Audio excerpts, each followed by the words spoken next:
আল্লামা ইমাম কুরতুবী রাহমাতুল্লাহি আলাইহি তার তাফসীরে কুরতুবীর মধ্যে একটি ঘটনা উল্লেখ করেছেন।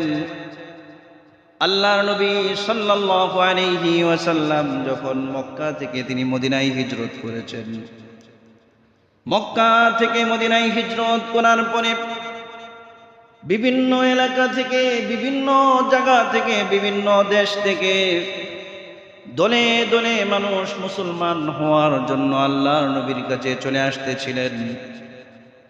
আল্লাহর নবীর দুইজন বিখ্যাত সাহাবী ছিলেন, হযরত আবু মুসা আশআরী রাদিয়াল্লাহু তাআলা আনহু এবং তার ভাই আবু মালিক আশআরী রাদিয়াল্লাহু তাআলা আনহু। এই দুইজন আল্লাহর নবীর কাছে মুসলমান হওয়ার পরে তারা উভয়ই আশআরী গোত্রের কাছে, তাদের গোত্রের কাছে চলে গেলেন। আর তারা আল্লাহর নবীর কাছে বললেন, ইয়া রাসূলুল্লাহ, আপনি আমাদের জন্য দোয়া করুন, আমরা যেন আমাদের গোত্রের মানুষদেরকে মুসলমান বানাতে পারি, তাদেরকে দ্বীন বোঝাতে পারি এবং তাদেরকে নিয়ে যেন আপনার দরবারে হাজির হতে পারি। বলেন সুবহানাল্লাহ। মক্কা থেকে যখন নবী মদিনায় হিজরত করলেন, আবু মুসা আশআরী এবং আবু মালিক আশআরী রাহিমাহুমুল্লাহ রাদিয়াল্লাহু তাআলা আনহুমা, তাদের গোত্রের কিছু সংখ্যক মানুষরা মুসলমান হলো। এদেরকে নিয়ে মদিনায় হিজরত করার উদ্দেশ্যে তাদের গোত্র থেকে যখন বের হলেন, বের হয়ে দীর্ঘদিন সফর করার পরে তাদের সাথে যত খাদ্য সামগ্রী ছিল, যত পানীয় ছিল, সব কিছুই যখন শেষ হয়ে গেল, কাফেলার সমস্ত মানুষ ক্ষুধার্ত হয়ে গেল। মদিনার অদূরে তারা তাঁবু গাড়ল, সমস্ত মানুষ মিলে পরামর্শে বসলো, আমরা যে মদিনায় যাচ্ছি, আমরা যে মদিনায় প্রবেশ করব, আল্লাহর নবীকে তো সংবাদটা দেওয়ার দরকার, আর তাকে জানানোর দরকার আমাদের কাফেলার মধ্যে কোনো খাবার নাই, তিনি যেন খাবারের ব্যবস্থা করেন। বলেন সুবহানাল্লাহ। সমস্ত সাহাবায়ে কেরাম বসে পরামর্শ করে সবার পক্ষ থেকে একজন প্রতিনিধি তৈরি করলেন, একজন প্রতিনিধি নির্বাচন করলেন। সেই প্রতিনিধিকে আল্লাহর নবীর দরবারে পাঠাইলেন। সেই প্রতিনিধি যখন মদিনা শহরে প্রবেশ করলো, প্রবেশ করার পরে দেখল ইশারের আজান হচ্ছে, সুতরাং সেই ইশারের নামাজ আদায়ের জন্য আল্লাহর নবীর পিছনে সে ইক্তেদা করলো। সে মুসল্লি হিসাবে আল্লাহর নবীর পিছনে ইশারের নামাজের জন্য দাঁড়িয়ে গেল। আর আল্লাহর নবী সাল্লাল্লাহু আলাইহি ওয়াসাল্লাম ইশারের নামাজের মধ্যে এই আয়াত তেলাওয়াত করছেন, ওয়ামা মিন দাব্বাতিন ফিল আরদি ইল্লা আলাল্লাহি রিজকুহা ওয়া ইয়ালামু মুস্তাকাররাহা ওয়া মুস্তাওদাআহা কুল্লুন ফি কিতাবিম মুবিন। এই আয়াত যখন সাহাবী শুনল, শোনার পরে সে মনে মনে ভাবল, আল্লাহ পাক যদি এই কথা বলে থাকে, পৃথিবীতে বিচরণশীল এমন কোনো প্রাণী নাই যে প্রাণীকে রিজিকের ব্যবস্থা আল্লাহ পাক করেন না, তাহলে পৃথিবীর মধ্যে যত প্রাণী আছে সমস্ত প্রাণীর মধ্যে তো আমরা আশরাফুল মাখলুকাত, তাহলে আল্লাহ পাক আমাদের রিজিকের ব্যবস্থা করবেন। নামাজ শেষ করে সে রাসূলের কাছে যায় নাই, সোজা সে তার কাফেলার কাছে চলে গেল। আর বলল, কথা হয়েছে, ওয়াদা হয়েছে, কিছুক্ষণের ভিতরে খাবার চলে আসবে। বলেন সুবহানাল্লাহ। সমস্ত সাথীরা অপেক্ষা করতে থাকলো, অপেক্ষা করতে থাকলো। হঠাৎ করে দেখলো দুইজন ব্যক্তি বড় বড় খামচা দিয়ে রুটি গোশত নিয়ে তাদের সামনে হাজির হয়ে গেছে। কাফেলার সমস্ত মানুষ বারবার খাইলো, বারবার খাইলো। পরিপূর্ণ তৃপ্তি হওয়ার পরে যতগুলো খাবার রয়ে গেল, সমস্ত খাবারগুলো দুইজন সাহাবী দিয়ে আল্লাহর নবীর দরবারে পাঠিয়ে দিল। বলেন সুবহানাল্লাহ।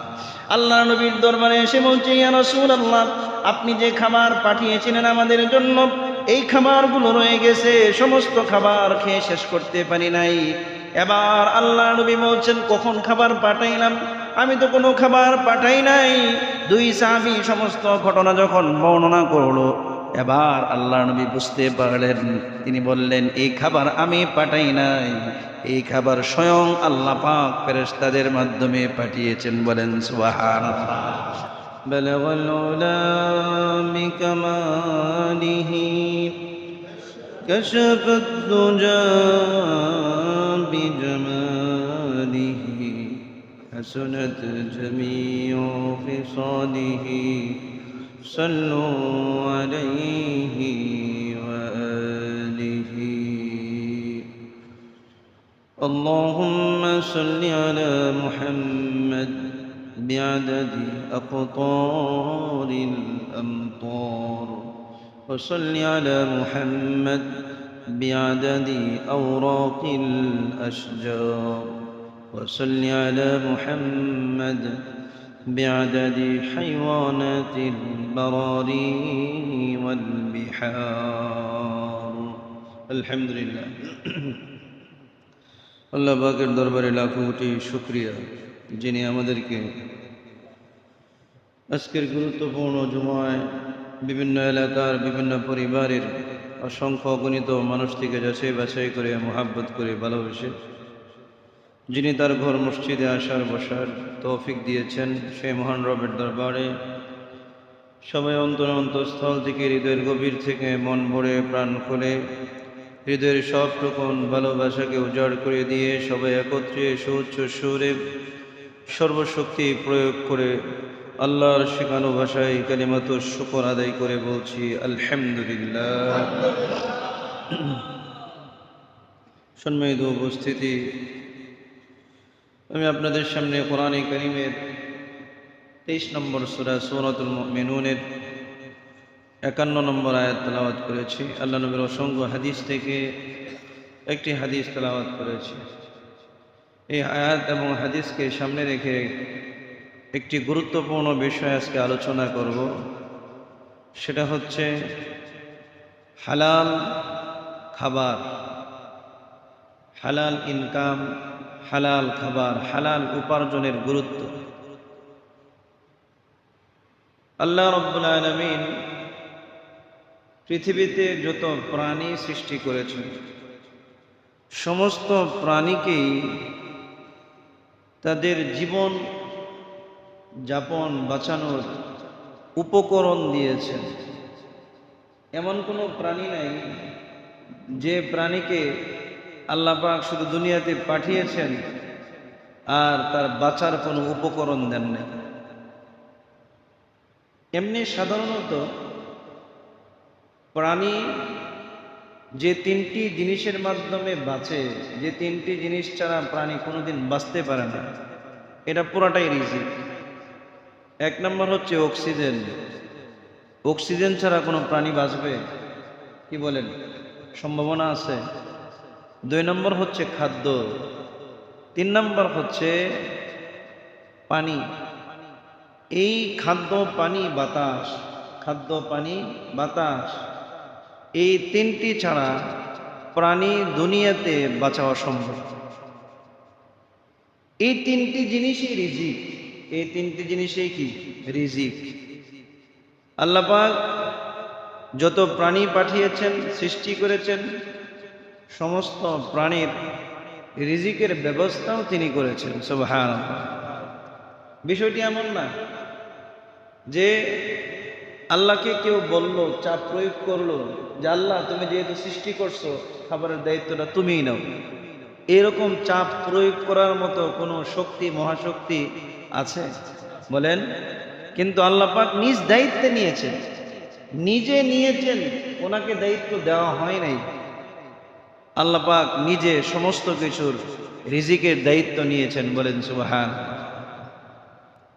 দুনিয়াতে মানুষ চলাচলের, অবস্থানের এবং তার জীবন ধারণের জন্য আল্লাহ পাক কিছু আদেশ নিষেধ দিয়েছেন।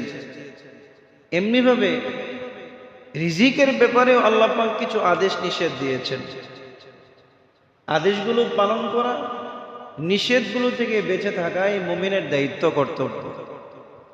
আদেশগুলো পালনের জন্য, আদেশগুলো পালনের ভিতরে মুমিনের জন্য দুনিয়া এবং আখিরাতে প্রভূত কল্যাণ রয়েছে, বলেন সুবহানাল্লাহ। আর নিষেধগুলো থেকে বেঁচে থাকার মধ্যেও মুমিনের জন্য দুনিয়া এবং আখিরাতে প্রভূত কল্যাণ রয়েছে, বলেন সুবহানাল্লাহ। এর বিপরীতে কোনো কল্যাণ নাই। আল্লাহ পাক যেটাকে নিষেধ করেছেন সেটা খাওয়া, আর যেটাকে তিনি আদেশ করেছেন সেটা ছেড়ে দেওয়া, এটার মধ্যে কোনো কল্যাণ নাই, বরঞ্চ এটার মধ্যে বান্দার জন্য ক্ষতি আর ক্ষতি লিপিবদ্ধ রয়েছে, বলেন নাউযুবিল্লাহি মিন যালিক। আওয়াজটা একটু কমায় দেন, ভিতরের সাউন্ড বক্সের আওয়াজটা। তো হালাল রিজিক এটা আল্লাহ পাকের নির্দেশ। আল্লাহ তাআলা সমস্ত প্রাণীর রিজিকের দায়িত্ব নিয়েছেন বটে, কিন্তু আল্লাহ পাক সিস্টেম করে দিয়েছেন। সিস্টেম কি? রিজিক তোমারটা তোমাকে অনুসন্ধান করতে হবে, তোমারটা তোমাকে অনুসন্ধান করতে হবে। এমন নয় আসমান থেকে খানজা আসবে আর তুমি ঘরের মধ্যে লেপের নিচে শুয়ে শুয়ে খাবা, এমনটি নয়। নিজের রিজিক নিজেকেই তালাশ করতে হবে, নিজের রিজিক নিজেকে কি করতে হবে? তালাশ করতে হবে। আর পৃথিবীতে যারা সর্বশ্রেষ্ঠ মানুষ ছিলেন, সমস্ত মানুষ, সমস্ত নবীরা নিজেদের রিজিক নিজেরাই তালাশ করেছেন, নিজেদের রিজিকের জন্য নিজেরাই কাজকর্ম করেছেন, বলেন সুবহানাল্লাহ। আদম আলাইহিস সালাম তিনি ছিলেন কৃষক। কি ছিলেন? কৃষক ছিলেন, কৃষি কাজ করতেন। হাররাস, হাদিসের মধ্যে আসছে কানা আদম আলাইহিস সালাম হাররাসুন। আদম আলাইহিস সালাম ছিলেন বড় মানের কৃষক, বড় গৃহস্থ ছিলেন। নিজে ধান বপন করতেন, পেঁয়াজ লাগাতেন, রসুন লাগাতেন, আদা লাগাতেন, নিজে এগুলো উঠাইতেন, নিজে শুকাইতেন, নিজেই সব কিছু করতেন। এবং কৃষির যত উদ্ভাবনা শক্তি আছে, বর্তমান যে মেশিনারিজ তৈরি হচ্ছে, আদম আলাইহিস সালাম তৎকালীন যুগে লাঙ্গল, তারপরে যেগুলো দিয়ে ক্ষেতগুলোকে নরম করা হয়, এই সমস্ত সব কিছু আদম আলাইহিস সালাম তার সন্তানদেরকে শিখিয়ে গিয়েছেন, বলেন সুবহানাল্লাহ। দাউদ আলাইহিস সালাম তিনি ছিলেন কামার। কামার কি ছিলেন? কামার ছিলেন। কামার, কামার ছিলেন, দাও বানায়, ছুরি বানায়, বিভিন্ন লোহা দিয়ে বানায়। দাউদ আলাইহিস সালাম কি ছিলেন? কামার ছিলেন। তিনি নিজে এগুলো অস্ত্র বানাইতেন আর বাজারে গিয়ে বিক্রি করতেন, বলেন সুবহানাল্লাহ। সুলাইমান আলাইহিস সালাম তিনি খাইয়াত ছিলেন। খাইয়াত, দর্জি। দর্জি মানুষের কাপড় সেলাই করতেন আর সেলাইয়ের টাকা দিয়ে, ইনকাম দিয়ে নিজের পরিবার চালাইতেন, সুবহানাল্লাহ।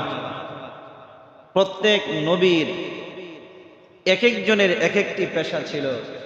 আবার আরেক বর্ণনায় এসেছে যে নূহ আলাইহিস সালাম তিনি ছিলেন কাঠমিস্ত্রি। কি ছিলেন?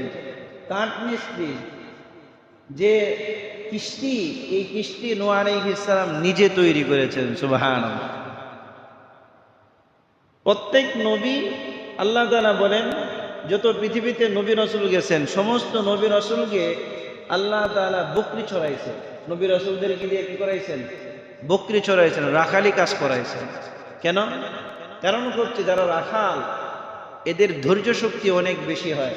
কারণ বকরিকে আপনি বলবেন ডানে যাইতে, ও যাবে বামে। ওকে আপনি সামনের দিকে টানবেন, পিছনের দুই পা এমন জোরে মাটির মধ্যে চাপ দিবে, সে সামনের দিকে আর আগাবে না। কান ধরে এদিকে আনবেন, ও সামনের দিকে আসবে না। তো বকরির যারা রাখাল হয় এদের ধৈর্য শক্তি বেশি হয়। তো আল্লাহ পাক সমস্ত নবী রাসূলদেরকে উম্মত যেন কষ্ট দিলে, উল্টাপাল্টা করলে বদদোয়া না করে, এই জন্য আল্লাহ পাক নবীদেরকে আগে রাখালির মাধ্যমে, রাখালি করিয়ে ধৈর্য শক্তি শিক্ষা দিয়েছেন, বলেন সুবহানাল্লাহ। আল্লাহ নবী সাল্লাল্লাহু আলাইহি ওয়াসাল্লামকে জিজ্ঞাসা করেছে, ইয়া রাসূলুল্লাহ, সমস্ত নবী রাসূল রাখালি করছে, আপনিও করেছেন? আল্লাহ রাসূল বলেছেন, হ্যাঁ, আমিও এক গোত্রের রাখালি আমি করেছি, বলেন সুবহানাল্লাহ। সাহাবায়ে কেরাম প্রত্যেকে বিভিন্ন পেশায় নিজেদের রিজিক নিজেরা অনুসন্ধান করেছেন, বলেন সুবহানাল্লাহ। ইসলামের প্রথম খলিফা আবু বকর রাদিয়াল্লাহু তাআলা আনহু টুপি সেলাই করতেন। কি করতেন? টুপি, বিভিন্ন গেঞ্জি। বর্তমান গেঞ্জিগুলো তো হচ্ছে আপনার মেশিন দিয়ে একদম কি করা হয়। আগের যুগে এক ধরনের গেঞ্জি পাওয়া যেত ফোটা ফোটা, নিজ হাতে বুনন করা, নিজ হাতে কি বুনন করা গেঞ্জি, এইগুলো নিয়ে বাজারে বিক্রি করতেন। একদিন তিনি বাজারে যাচ্ছেন, উমর রাদিয়াল্লাহু তাআলা রাস্তা আটকাইছেন। আমিরুল মুমিনিন কই যান? কই যে এগুলো বিক্রি করব, বাসায় খাবার নাই, বিক্রি করে যে টাকা আসবে এটা দিয়ে কি করব, পরিবারের জন্য খাবার কিনবো। বলেন সুবহানাল্লাহ। উমর রাদিয়াল্লাহু তাআলা বললেন, আমিরুল মুমিনিন, আপনি যদি খেলাফত ছেড়ে, সিংহাসন ছেড়ে যদি বাজারে টুপি বিক্রি করা শুরু করেন তাহলে খেলাফত সামলাবে কে? সুতরাং আপনি এটা বাদ দেন, রাজস্ব কোষাগার থেকে আমরা আপনার জন্য একটা ভাতা নির্ধারণ করে দিব। বলেন সুবহান। সমস্ত নবী রাসূলগণ নিজ হাতে কামিয়েছেন, রিজিকের অনুসন্ধান করেছেন। এমন নয় যে তিনি নবী হয়েছেন এই জন্য আল্লাহর পক্ষ থেকে মান্না সালওয়া আসছে, এমনটি নয়। হ্যাঁ, মাঝে মধ্যে আসছে, বনি ইসরাইলের জন্য আসছে। মুসা আলাইহিস সালামের উম্মতকে তিহ ময়দানে 40 বছর পর্যন্ত করে ঘুরাইছেন। বলেন সুবহানাল্লাহ। একটা মাঠের মধ্যে কত বছর? 40 বছর ঘুরাইছে। মাঠ থেকে বের হইতে চায়, সকাল থেকে হাঁটতে হাঁটতে সন্ধ্যায় যেখানে যায়, আচ্ছা এখানে শুয়ে থাকি, কালকে এখান থেকে বের হব। পরের দিন দেখে যেখান থেকে যাত্রা শুরু করছিল ওইখানেই আছে। সুবহানাল্লাহ। 40 বছর পর্যন্ত আল্লাহ তাআলা মান্না সালওয়া খাওয়াইছে, আসমানি খাবার। আল্লাহ তাআলা বলছে, আসমানি খাবার মান্না সালওয়া যেগুলো আছে এগুলো কিন্তু সংরক্ষণ করা যাবে না, জমিয়ে রাখা যাবে না। যা পারবা খাবা, বাকিটা রেখে দিবা। ওরা করছে কি, এইগুলো আর তারা রেখে দেয় না, পুতলা বেঁধে বিভিন্ন জায়গায় লুকিয়ে রাখে, যদি আরেকবার মান্না সালওয়া না আসে তাহলে তারা খাবে। তো আল্লাহ তাআলা বললেন এদের ইয়াকিনের মধ্যে সমস্যা। আর মুসা আলাইহিস সালামের কাছে বলছে, মুসা, যে খাবার প্রতিদিন আসতেছে এক ধরনের খাবার ভালো লাগে না। এক ধরনের খাবার কি ভালো লাগে না? ভিন্ন ধরনের খাবার আল্লাহ পাককে পাঠাইতে বলেন। আল্লাহ তাআলা রাগান্বিত হলেন, তাদের জন্য সেই গুস্ত রুটি যেটা আসতো, মান্না সালওয়া আসতো, সেই মান্না সালওয়া বন্ধ করে দিলেন। ঈসা আলাইহিস সালামের জন্য, তার উম্মতের জন্য কিছুদিন এসেছে। এইগুলো হচ্ছে আল্লাহ পাকের কুদরত, তিনি দিতে পারেন, এটা মানব জাতিকে দেখিয়েছেন। কিন্তু স্বাভাবিক নিয়ম হচ্ছে ব্যক্তি সে যেই হোক প্রত্যেকের রিজিকের অনুসন্ধান করবে। বলেন সুবহান। এই বিষয়ে রিজিকের অনুসন্ধান যেন নিজে নিজে করে। আল্লাহ তাআলা কোরআনে কারিমে সূরাতুল মুমিনুনের 51 নম্বর আয়াতকে সমস্ত নবীদেরকে নির্দেশ দিয়েছেন। আল্লাহ তাআলা বলেন, ইয়া আইয়ুহার রাসূলু কুলু মিনাত তাইয়্যিবাতি ওয়া'মালু সালিহান ইন্নী বিমা তা'মালুনা আলীম। আল্লাহ রাব্বুল আলামিন বলেন, হে নবীরা, তোমরা প্রত্যেকে হালাল খাবার খাও, হালাল খাবারের অনুসন্ধান করো, হালাল খাবার খাও, উত্তম খাবার খাও। ওয়া'মালু সালিহা, এবং নেক আমল করো। তোমরা যা করো সব কিছু সম্পর্কে আল্লাহ রাব্বুল আলামিন অবগত আছেন। বলেন সুবহানাল্লাহ। শুধু এতটুকুই নয়, আল্লাহ পাক শুধু নবী রাসূলদেরকে নির্দেশ দেন নাই, আল্লাহ রাব্বুল আলামিন সমস্ত মুমিনদেরকেও হালাল রিজিকের অনুসন্ধানের রিজিক দিয়েছেন, নির্দেশ দিয়েছেন। কোরআনে কারীমের 2 নম্বর সূরা সূরাতুল বাকারার 172 নম্বর আয়াতে আল্লাহ তাআলা বলেন, ইয়া আইয়ুহাল্লাযীনা আমানু কুলু মিন তাইয়্যিবাতি মা রাযাকনাকুম ওয়াশকুরু লিল্লাহি ইন কুনতুম ইয়্যাহু তা'বুদুন।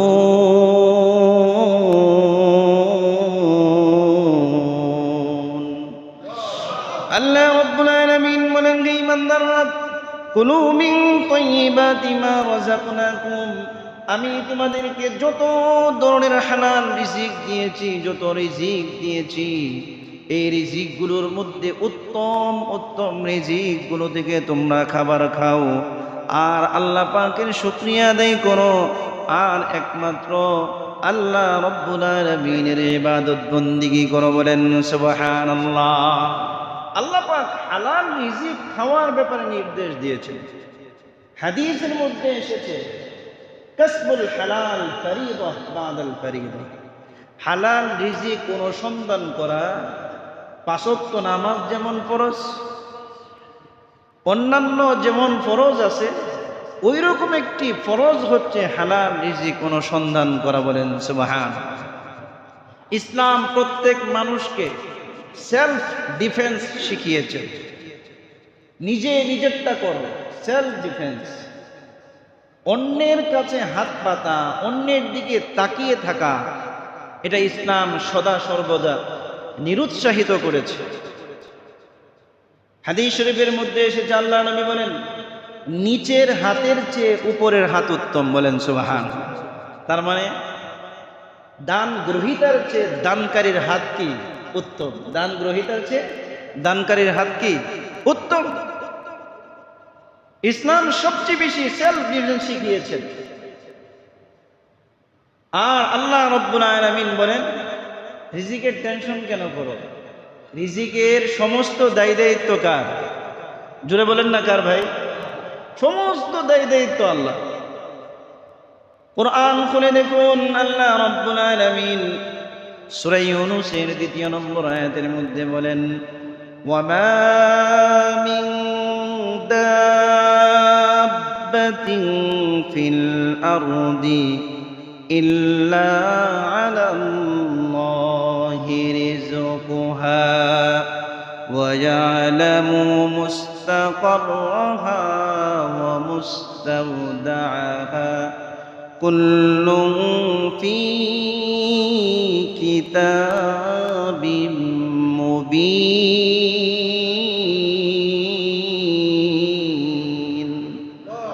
আল্লাহ রাব্বুল আলামিন বলেন, ওয়ামা মিন দাব্বাতিন ফিল আরদ, পৃথিবীতে এমন কোনো বিচরণশীল প্রাণী নাই। মা হচ্ছে মায়নাফিয়া, মিন হচ্ছে মিনে বায়ানিয়া। দাব্বা আল্লাহ পাক নিয়ে এসেছেন নাকেরা শব্দ, অপরিচিত শব্দ। অর্থাৎ পৃথিবীর বুকে পরিচিত ও অপরিচিত যত প্রাণী আছে, মানুষ চিনুক জানুক না জানুক না দেখুক, সে জমিনের উপরে থাকুক জমিনের ভিতরে থাকুক, সে নিচে থাকুক উপরে থাকুক, হাওয়ায় থাকুক স্থলে থাকুক জলে থাকুক পাহাড়ে থাকুক, সে পাথরের ভিতরে থাকুক বাহিরে থাকুক, সে বড় হোক ছোট হোক মাঝারি হোক, যত প্রাণী আল্লাহ পাক পৃথিবীতে সৃষ্টি করেছেন, সমস্ত সমস্ত প্রাণীর রিজিকের দায়িত্ব আল্লাহ পাক নিজ কাঁধে নিয়েছেন। বলেন সুবহানাল্লাহ। পৃথিবীর মধ্যে এমন কোনো প্রাণী নাই যে প্রাণী রিজিকের জন্য টেনশন করে, রিজিকের জন্য এত পেরেশানি হয়, এত পেরেশান হয়। পৃথিবীতে এমন কোনো প্রাণী নাই। সমস্ত প্রাণীগুলো রিজিকের জন্য কখনো টেনশন করে না, কারণ তাদের দৃঢ় বিশ্বাস রয়েছে যে মনিব তাদেরকে বানিয়েছেন, সেই মনিব তাদের রিজিকের ব্যবস্থা করবেন। কথা কোন ঠিক না বেটি?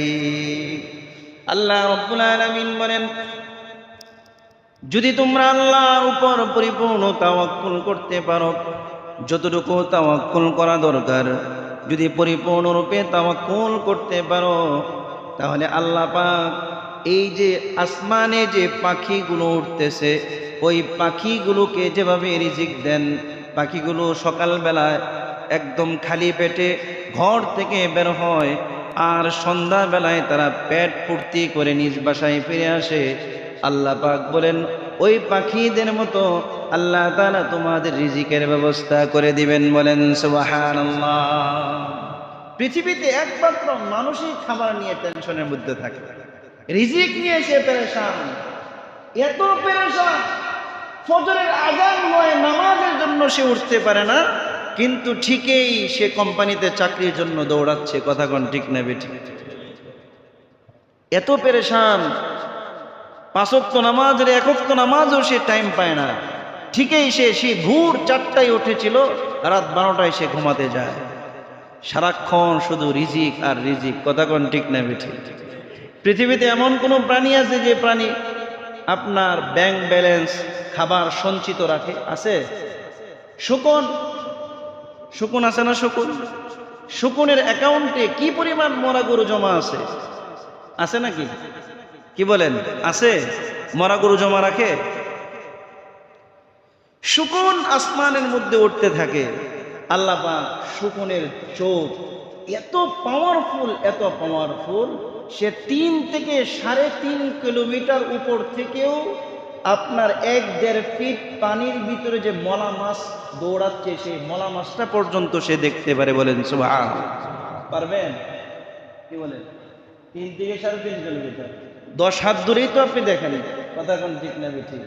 কিন্তু আল্লাহ পাক শকুনের চোখে এমন পাওয়ার দিয়েছে, সে 3 থেকে 3.5 কিলোমিটার উপর থেকে পানির ভিতরে যে মাছ দৌড়াদৌড়ি করছে, এই মাছটা কোন দিকে যাচ্ছে এবং সেখান থেকে যদি সে লাফ দেয়, ঝাঁপ দেয়, ছুঁ মারে, তাহলে ওইখান থেকে আসতে তার সময় কতটুকু লাগবে, সেই সময়ে এই মাছটা কতটুকু সামনের দিকে অগ্রসর হবে, ডানে যাবে না বামে যাবে না পিছনে আসবে, সে কোন দিকে যাবে, সব কিছু পর্যবেক্ষণ করে এত উপর থেকে এমনভাবে ছুঁ মারে, এক ছুঁতে ওই মাছের পেটের মধ্যে আঘাত করে তাকে নিয়ে যায়। বলেন সুবহানাল্লাহ। এই শক্তি কে দিয়েছে? জোরে বলেন, কে দিয়েছে? শকুন কখনোই খাবার স্টক করে না। পৃথিবীতে যত প্রাণী আছে, কোনো প্রাণী খাবার স্টক করে না, কিন্তু আশরাফুল মাখলুকাত, সমস্ত প্রাণীর সেরা প্রাণী, শ্রেষ্ঠ প্রাণী, যাদেরকে আল্লাহ পাক সমস্ত প্রাণীর উপর, সমস্ত মাখলুকাতের উপর শ্রেষ্ঠত্ব দিয়েছে। ওয়ালাকাদ কাররামনা বানি আদম, আল্লাহ পাক বলেন আমি বনি আদমকে সমস্ত প্রাণীর উপর, সমস্ত মাখলুকাতের উপর আমি মর্যাদা দিয়েছি। সেই মর্যাদাশীল প্রাণী সবচেয়ে বেশি রিজিক নিয়ে পেরেশান, কথা কোন ঠিক না বেঠিক? আল্লাহ তাআলা সমস্ত প্রাণী, পৃথিবীতে কত প্রাণী আছে, এর কোনো হিসাব প্রাণীবিদদের কাছে নাই। যারা জিওগ্রাফি, বিভিন্ন প্রাণী নিয়ে যারা গবেষণা করে, তাদের কাছেও নেই। আটলান্টিক মহাসাগরে কি পরিমাণ মাছ আছে, সেটার কোনো পরিসংখ্যান পৃথিবীর কোনো ব্যক্তির কাছে নাই, কোনো মিডিয়ার কাছে নাই, কোনো ভূতত্ত্ববিদদের কাছে নাই, কোনো মৎস্য অফিসারের কাছে নাই। যারা প্রাণী নিয়ে গবেষণা করে, তারা বলে সমুদ্রের মধ্যে যে নীল তিমিগুলো আছে, এই নীল তিমিগুলো কি পরিমাণ খাদ্য খায়, প্রত্যেক বেলায় কয়েক টন করে গলদা চিংড়ি খায়। বলেন সুবহানাল্লাহ। কয়েক টন করে গলদা চিংড়ি, চিনেন? কথা কয় না। চিনেন কি চিনেন না? সাগরের গলদা চিংড়ি হইলে এমনি সাতক্ষীরার বিভিন্ন প্রজেক্টের চিংড়ি তো আপনার 1200-1300 টাকা কেজি, আর সাগরের হইলে 1500 থেকে 1600-1800 টাকা কেজি হয়। কথা কোন ঠিক না বেঠিক? আমি যাত্রাবাড়ি গেছি, এক চিংড়ি হচ্ছে প্রায় 1.5 কেজি, এই লম্বা লম্বা পা, এক চিংড়ি কত? 1.5 কেজি, দাম চাচ্ছে 5000 টাকা। দাম কত? 5000। কোত্থেকে আনছে? সাগর থেকে আনছে। তো সাগর থেকে আনছে, সাগরের এক চিংড়ির দাম যদি এরকম হয়, আল্লাহ পাক এক একটা নীল তিমিকে প্রতি বেলায় কয়েক টন করে গলদা চিংড়ি খাওয়ায়। বলেন সুবহানাল্লাহ। কিভাবে? কয় নীল তিমি যখন হা করার সাথে সাথে একটা স্রোত তৈরি হয়, এই এক স্রোতের সাথে হাজার হাজার চিংড়ি তার পেটের ভিতরে ঢুকে যায়। বলেন সুবহানাল্লাহ। এইরকম কি পরিমাণ নীল তিমি সাগরের ভিতরে আছে, কি পরিমাণ মাছ সাগরের ভিতরে আছে, কি পরিমাণ প্রাণী আল্লাহ পাক জঙ্গলের ভিতরে রেখেছেন, কি পরিমাণ প্রাণী আল্লাহ পাক মাটির নিচে রেখেছেন, স্থলে জলে পাহাড়ে রেখেছেন, সব কিছুর দায়িত্ব আল্লাহ পাক নিজ কাঁধে নিয়ে সবাইকে রিজিকের ব্যবস্থা করতেছেন। বলেন সুবহানাল্লাহ। এই আয়াত সূরা ইউনূসের 2 নম্বর আয়াত, এই আয়াতের ব্যাখ্যায় আল্লামা ইমাম কুরতুবী রহমাতুল্লাহি আলাইহি এই আয়াতের ব্যাখ্যায় তিনি একটি ঘটনা উল্লেখ করেছেন, সাহাবায়ে কেরামের এক ঘটনা। আল্লামা ইমাম কুরতুবী রহমাতুল্লাহি আলাইহি তার তাফসীরে কুরতুবীর মধ্যে একটি ঘটনা উল্লেখ করেছেন। আল্লাহর নবী সাল্লাল্লাহু আলাইহি ওয়াসাল্লাম যখন মক্কা থেকে তিনি মদিনায় হিজরত করেছেন, মক্কা থেকে মদিনায় হিজরত করার পরে বিভিন্ন এলাকা থেকে, বিভিন্ন জায়গা থেকে, বিভিন্ন দেশ থেকে দলে দলে মানুষ মুসলমান হওয়ার জন্য আল্লাহর নবীর কাছে চলে আসতেছিলেন। আল্লাহর নবীর দুইজন বিখ্যাত সাহাবী ছিলেন, হযরত আবু মুসা আশআরী রাদিয়াল্লাহু তাআলা আনহু এবং তার ভাই আবু মালিক আশআরী রাদিয়াল্লাহু তাআলা আনহু। এই দুইজন আল্লাহর নবীর কাছে মুসলমান হওয়ার পরে তারা উভয় আশআরী গোত্রের কাছে, তাদের গোত্রের কাছে চলে গেলেন। আর তারা আল্লাহর নবীর কাছে বললেন, ইয়া রাসূলুল্লাহ, আপনি আমাদের জন্য দোয়া করুন, আমরা যেন আমাদের গোত্রের মানুষদেরকে মুসলমান বানাতে পারি, তাদেরকে দ্বীন বোঝাতে পারি এবং তাদেরকে নিয়ে যেন আপনার দরবারে হাজির হতে পারি। বলেন সুবহানাল্লাহ। মক্কা থেকে যখন নবী মদিনায় হিজরত করলেন, আবু মুসা আশআরী এবং আবু মালিক আশআরী রাহিমাহুমুল্লাহ রাদিয়াল্লাহু তাআলা আনহুমা তাদের গোত্রের কিছু সংখ্যক মানুষরা মুসলমান হলো। এদেরকে নিয়ে মদিনায় হিজরত করার উদ্দেশ্যে তাদের গোত্র থেকে যখন বের হলেন, বের হয়ে দীর্ঘদিন সফর করার পরে তাদের সাথে যত খাদ্য সামগ্রী ছিল, যত পানীয় ছিল, সব কিছুই যখন শেষ হয়ে গেল, কাফেলার সমস্ত মানুষ ক্ষুধার্ত হয়ে গেল। মদিনার অদূরে তারা তাঁবু গাড়ল, সমস্ত মানুষ মিলে পরামর্শে বসলো, আমরা যে মদিনায় যাচ্ছি, আমরা যে মদিনায় প্রবেশ করব, আল্লাহর নবীকে তো সংবাদটা দেওয়ার দরকার, আর তাকে জানানোর দরকার আমাদের কাফেলার মধ্যে কোনো খাবার নাই, তিনি যেন খাবারের ব্যবস্থা করেন। বলেন সুবহানাল্লাহ। সমস্ত সাহাবায়ে কেরাম বসে পরামর্শ করে সবার পক্ষ থেকে একজন প্রতিনিধি তৈরি করলেন, একজন প্রতিনিধি নির্বাচন করলেন। সেই প্রতিনিধিকে আল্লাহর নবীর দরবারে পাঠাইলেন। সেই প্রতিনিধি যখন মদিনা শহরে প্রবেশ করলো, প্রবেশ করার পরে দেখল ঈশানের আজান হচ্ছে, সুতরাং সেই ঈশানের নামাজ আদায়ের জন্য আল্লাহর নবীর পিছনে সে ইক্তেদা করলো। সে মুসল্লি হিসাবে আল্লাহর নবীর পিছনে ঈশানের নামাজের জন্য দাঁড়িয়ে গেল। আর আল্লাহর নবী সাল্লাল্লাহু আলাইহি ওয়াসাল্লাম ঈশানের নামাজের মধ্যে এই আয়াত তেলাওয়াত করছেন, ওয়ামা মিন দাব্বাতিন ফিল আরদি ইল্লা আলাল্লাহি রিজকুহা ওয়া ইয়ালামু মুস্তাকাররাহা ওয়া মুস্তাওদাআহা কুল্লুন ফি কিতাবিম মুবিন। এই আয়াত যখন সাহাবী শুনল, শোনার পরে সে মনে মনে ভাবল, আল্লাহ পাক যদি এই কথা বলে থাকে, পৃথিবীতে বিচরণশীল এমন কোনো প্রাণী নাই যে প্রাণীকে রিজিকের ব্যবস্থা আল্লাহ পাক করেন না, তাহলে পৃথিবীর মধ্যে যত প্রাণী আছে সমস্ত প্রাণীর মধ্যে তো আমরা আশরাফুল মাখলুকাত, তাহলে আল্লাহ পাক আমাদের রিজিকের ব্যবস্থা করবেন। নামাজ শেষ করে সে রাসূলের কাছে যায় নাই, সোজা সে তার কাফেলার কাছে চলে গেল। আর বলল, কথা হয়েছে, ওয়াদা হয়েছে, কিছুক্ষণের ভিতরে খাবার চলে আসবে। বলেন সুবহানাল্লাহ। সমস্ত সাথীরা অপেক্ষা করতে থাকলো, অপেক্ষা করতে থাকলো। হঠাৎ করে দেখলো দুইজন ব্যক্তি বড় বড় খামচা দিয়ে রুটি গোশত নিয়ে তাদের সামনে হাজির হয়ে গেছে। কাফেলার সমস্ত মানুষ বারবার খাইলো, বারবার খাইলো। পরিপূর্ণ তৃপ্তি হওয়ার পরে যতগুলো খাবার রয়ে গেল, সমস্ত খাবারগুলো দুইজন সাহাবী দিয়ে আল্লাহর নবীর দরবারে পাঠিয়ে দিল। বলেন সুবহানাল্লাহ। আল্লাহর নবীর দরবারে এসে বলছে, ইয়া রাসূলুল্লাহ, আপনি যে খাবার পাঠিয়েছিলেন আমাদের জন্য, এই খাবারগুলো রয়ে গেছে, সমস্ত খাবার খেয়ে শেষ করতে পারি নাই। এবার আল্লাহ নবী বলছেন, কখন খাবার পাঠাইলাম? আমি তো কোনো খাবার পাঠাই নাই।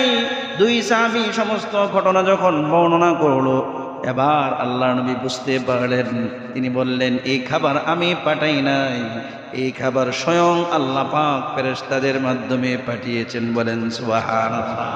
আরো জোরে বলেন সুবহানাল্লাহ। কে পাঠিয়েছেন? আল্লাহ পাঠিয়েছেন। এই আয়াতের উপর বিশ্বাস করে সাহাবী চলে গেছে, আল্লাহ নবীর দরবারে বলেনি যে পৃথিবীতে বিচরণশীল এমন কোনো প্রাণী নাই যে প্রাণীর রিজিকের দায়িত্ব আল্লাহ পাক নেন নাই। তাহলে আমিও তো বিচরণশীল প্রাণী, আমি তো আশরাফুদ দাব্বা, সমস্ত প্রাণীর মধ্যে শ্রেষ্ঠ প্রাণী। তাহলে আমার রিজিকের ব্যবস্থাও কে করবেন? জোরে বলেন, কে করবেন? আল্লাহ করবেন। সাহাবীর জন্য রিজিকের ব্যবস্থা আল্লাহ পাক ফেরেশতার মাধ্যমে করে দিয়েছেন। বলেন সুবহানাল্লাহ। শুধু এতটুকুই নয়, রিজিকের পেরেশানি সবার আসে। মানুষ যে মানুষ, তার ভিতরে পেরেশানি আসবে। পেরেশানি কি আসবে, এটাই স্বাভাবিক, এবং এর উপর সবর করতে হবে। হালাল কোনটা? মা আহাল্লাল্লাহু ফি কিতাবি, আল্লাহ তাআলা তার কিতাবের মধ্যে যা হালাল করেছেন সেটাই হালাল। আর হারাম কোনটা? আল্লাহ পাক মা হারামাল্লাহু ফি কিতাবি, আল্লাহ পাক তার কিতাবের মধ্যে যা হারাম করেছেন সেটাই হচ্ছে হারাম। হালাল এবং হারাম, কোনটি হালাল কোনটি হারাম, এটা জানাও বান্দার জন্য ফরজ। এটা জানাও কি বান্দার জন্য ফরজ। দেখেন কোরআনে কারীমের সূরাতুল মুমিনুন 23 নম্বর সূরার 51 নম্বর আয়াতে আল্লাহ তাআলা বলছেন, ইয়া আইয়ুহার রাসূল কুলু মিনাত তাইয়্যিবাত, হে নবীরা হালাল খাদ্য খাও। কি খাও? হালাল খাদ্য খাও। ওয়ামালু সালিহা, তারপর নেক কাজ করো। নেক কাজের আগে আল্লাহ পাক কি বলছেন? হালাল। হালাল রিজিক খাও, হালাল রিজিক খাও। এই প্রসঙ্গে হাদিসের মধ্যে এসেছে তিরমিজির 2989 নম্বর হাদিস, মুসলিমের 1015 নম্বর হাদিস, আবার মুসনাদে আহমদে বর্ণনা এসেছে। আবু হুরায়রা রাদিয়াল্লাহু তাআলা আনহু বর্ণনা, তিনি বলেন, আল্লাহ নবী বলেন, ইন্নাল্লাহা তাইয়্যিব, আল্লাহ তাআলা নিজে পুত পবিত্র। বলেন সুবহানাল্লাহ। লা ইয়াকবালুল্লাহু ইল্লা তাইয়্যিবান, আল্লাহ তাআলা পবিত্রতা ছাড়া কোনো কিছু গ্রহণ করেন না। বলেন সুবহানাল্লাহ। আল্লাহ নবী কি বলেন? যে ইন্নাল্লাহা আমারাল মুমিনিন মা আমারা বিহিল মুরসালিন, নবীদেরকে আল্লাহ পাক হালাল রিজিকের ব্যাপারে যে নির্দেশ দিয়েছে, মুমিনদেরকেও হুবহু সেই নির্দেশ দিয়েছেন। বলেন সুবহানাল্লাহ।